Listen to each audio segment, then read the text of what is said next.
Plantea que la bondad humana, bueno, no es solo una cuestión de ética, ¿sabes? Va más allá. Mucho más allá.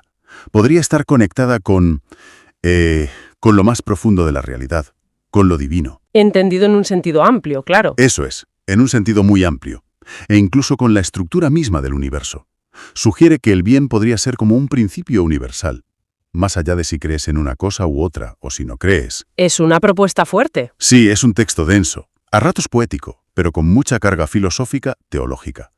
Nuestra tarea hoy es intentar desgranar un poco los argumentos clave. A ver qué encontramos. ¿Por qué dice que la bondad es más que una virtud? Que quizá es, no sé, un pilar de la existencia.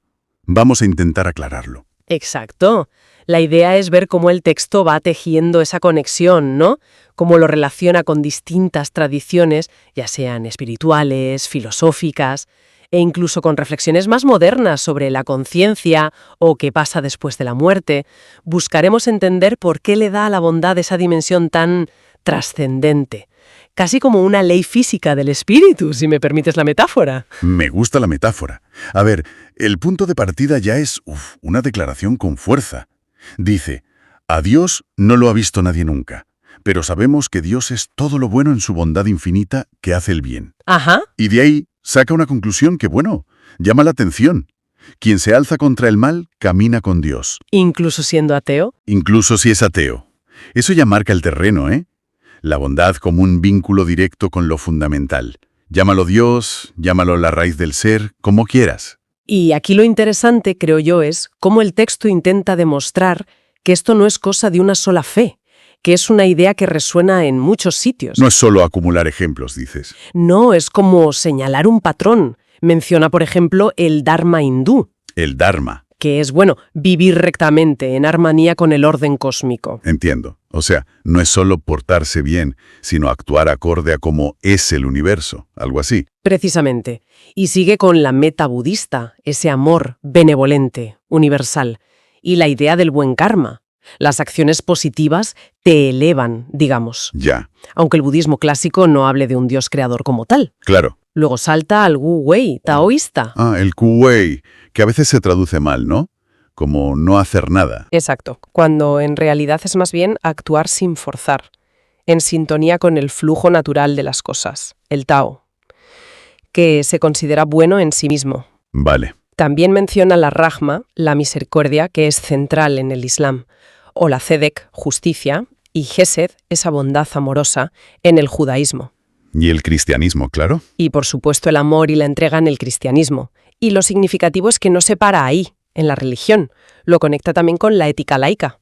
Ah, mira. Desde Confucio hasta Kant, donde actuar moralmente es la base de la dignidad, de una vida con sentido. Entonces, ¿la conclusión del texto cuál es? Pues parece sugerir que si culturas tan diferentes, en épocas tan distintas, coinciden en valorar el bien de forma tan central, quizás no sea solo una preferencia cultural, ¿sabes? Quizás el bien y el mal tocan una fibra más profunda de la realidad. Vale. Ese argumento de la universalidad es potente, sí. Pero, ¿cómo conecta esto con la filosofía occidental? Que a veces parece más, abstracta. Ahí es donde quizás se pone más denso el texto, ¿no? Sí, puede ser, pero intenta mostrar que la idea no es ajena a Occidente tampoco. Menciona a Platón, claro, con su idea del bien. El bien con mayúsculas. Exacto, como la fuente suprema de todo lo real, casi como el sol que ilumina todo lo demás. Luego a Plotino, un neoplatónico, que hablaba del uno. El uno. Esa fuente primordial de la que emana toda bondad. Y también cita a Leibniz, ¿verdad? Con esa idea un poco polémica, ¿no? Del mejor de los mundos posibles. Efectivamente.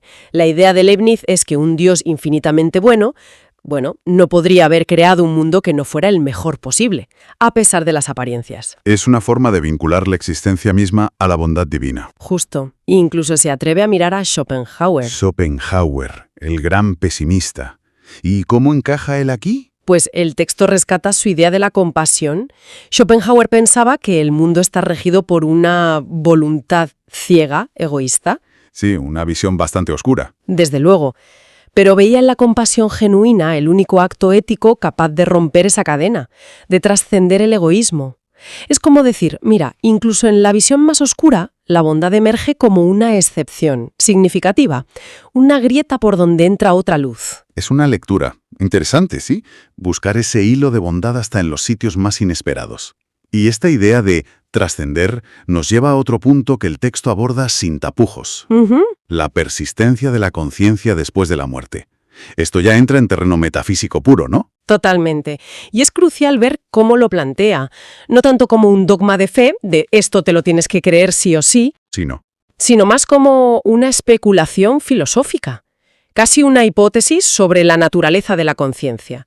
Se aventura a sugerir, y esto es importante, lo presenta como reflexión, no como ciencia demostrada, que la conciencia quizá no sea solo un producto del cerebro. Como el humo de una chimenea, que desaparece. Exacto. No solo eso. ¿Qué querría decir entonces? ¿Que la conciencia podría ser algo más fundamental? Algo así. El texto juega con esa idea, se inspira vagamente en conceptos de la física, sobre campos fundamentales, de si la conciencia podría ser una especie de campo básico en el universo. Un campo de conciencia. Podría ser. Y si fuera así, la muerte del cuerpo físico no significaría necesariamente el fin de la conciencia. Sino una transición. Una transición a otro estado, a otra forma de existencia. Insisto, es especulación metafísica, pero busca un lenguaje que conecte con inquietudes de hoy. Y supongo que esto le permite conectar con muchas tradiciones que hablan de una vida más allá. Claro, encuentra ecos en visiones chamánicas de viajes del espíritu, en el misticismo sufi o cristiano que habla de unión con lo divino, o en tradiciones esotéricas como la cábala o el hermetismo que ven el alma viajando por diferentes planos. La idea recurrente es esa, ¿no? Que la muerte no es un punto final, sino un cambio de estado radical. Volvamos a esa afirmación que me dejó pensando al principio. La de los ateos. Sí, que hasta los ateos pueden caminar con Dios y luchan contra el mal. ¿Cómo se sostiene eso? Sin que suene a querer convertir a nadie o a vaciar de significado la palabra Dios. El texto lo argumenta reinterpretando a Dios, no necesariamente como el ser personal de muchas religiones, Sino como la bondad en sí misma, el fundamento moral del universo. Es una visión más filosófica, ¿entiendes? pone ejemplos para aclarar esto, ¿verdad? Creo recordar. Sí, cita a Spinoza y su famosa ecuación, Deus sive natura. Dios o la naturaleza. Para Spinoza, entender y vivir racionalmente, en armonía con las leyes del universo, eso es la forma más elevada de amor intelectual a esa sustancia infinita, que es todo, que él llamaba Dios o naturaleza. Vivir éticamente es estar en sintonía con lo real. O sea que la ética, no sería algo añadido, sino que es parte de cómo funciona el cosmos, ¿no? Según esa visión. Exacto. Y también menciona a Emmanuel Levinas, un filósofo del siglo XX. Para él, la ética no necesita venir de arriba. ¿De dónde surge entonces? Surge del encuentro cara a cara con el otro, especialmente con su vulnerabilidad. El rostro del otro te llama, te exige responsabilidad. Y en esa exigencia ética se revela algo sagrado, sin necesidad de dogmas. Vale. La idea central del texto es esa. Si actúas con integridad, con compasión, buscando el bien, estás alineado con esa fuente fundamental. Le pongas el nombre Dios o no se lo pongas. Entendido. Es una forma de expandir el concepto de conexión con lo divino, más allá de la creencia religiosa explícita. Y el texto también habla de la vida plena aquí en la tierra. ¿Qué entiende por eso? Éxito, felicidad. Curiosamente, la desvincula bastante del éxito material o del reconocimiento. La define más bien en términos internos. ¿Cómo cuáles? Coherencia. Entre lo que piensas, sientes y haces. Tener la conciencia tranquila. Experimentar esa alegría particular que a veces surge de ayudar a otros sin esperar nada a cambio. Una plenitud más basada en la integridad personal que en logros externos. Justo. Y subraya que esto está al alcance de cualquiera, creyente o no. Porque depende de una práctica universal. Exacto. Intentar hacer el bien por el bien mismo. Pero, fiel a su línea, añade la capa metafísica. Siempre vuelve ahí. Afirma que hay más vida aún después de la muerte. Y aquí volvemos a la especulación ontológica. ¿Cómo justifica esa más vida? Sugiere una idea fascinante, aunque... Abstracta, sí. Sí, que una conciencia que se ha esforzado por alinearse con el bien durante la vida adquiere una especie de Densidad ontológica Densidad ontológica suena complejo. lo es. Es como si, metafóricamente, se volviera más sólida, más real, y por eso resistiría la disolución que parece implicar la muerte física. Es como decir que hacer el bien te fortalece a un nivel existencial muy profundo. Podría ser una forma de entenderlo, sí. Es una hipótesis atrevida, que nuestras elecciones morales tienen consecuencias no solo psicológicas o sociales, sino quizá metafísicas, sobre la naturaleza misma de nuestro ser. Uf, Y aquí conecta de nuevo con diversas tradiciones. Habla de cómo esto podría relacionarse con la idea oriental de acumular buen karma o mérito, que influye en futuros estados. ya. O con la idea occidental de la vida eterna o la comunión con Dios como destino para quienes han vivido rectamente. El texto parece dibujar también una imagen concreta de Dios, ¿no? Más allá de esa idea de fuente del ser. Sí, sí, perfila una teología muy centrada en la bondad. Cita una frase clave. Dios, el bueno, nos ha creado para el bien, con bondad infinita. Se aleja de imágenes de un Dios castigador o arbitrario. Totalmente. Pone el foco en el amor, la justicia, la misericordia. Da ejemplos de esto en distintas religiones, me parece recordar. Exacto. Recuerda que Al-Rahman, el compasivo, el misericordioso, es uno de los nombres centrales de Dios en el Islam. ¿Cierto? Cita cómo en la Biblia hebrea Dios se describe a sí mismo como lento para la ira y grande en misericordia.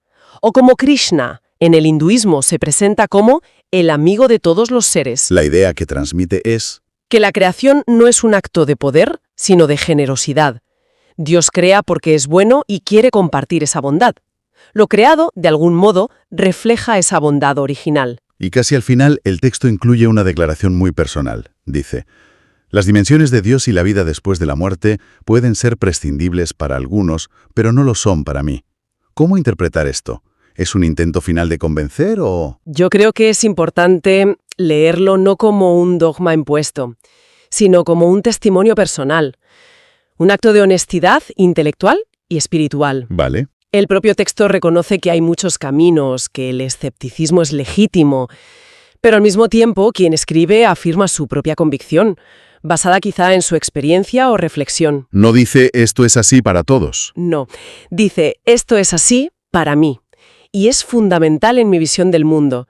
Es compartir una perspectiva profunda sin intentar avasallar. Entendido. Entonces, si intentamos resumir un poco lo esencial de este recorrido por el texto, ¿qué nos llevamos? La propuesta parece ser mirar la bondad con otros ojos, ¿no? Sí. No solo como una norma social o una virtud personal, sino como algo más fundamental, casi como una ley cósmica. Exacto, como un eje ontológico, dice el título, algo que tiene que ver con la estructura misma del ser, y metafísico, o sea, que va más allá de lo puramente físico, material.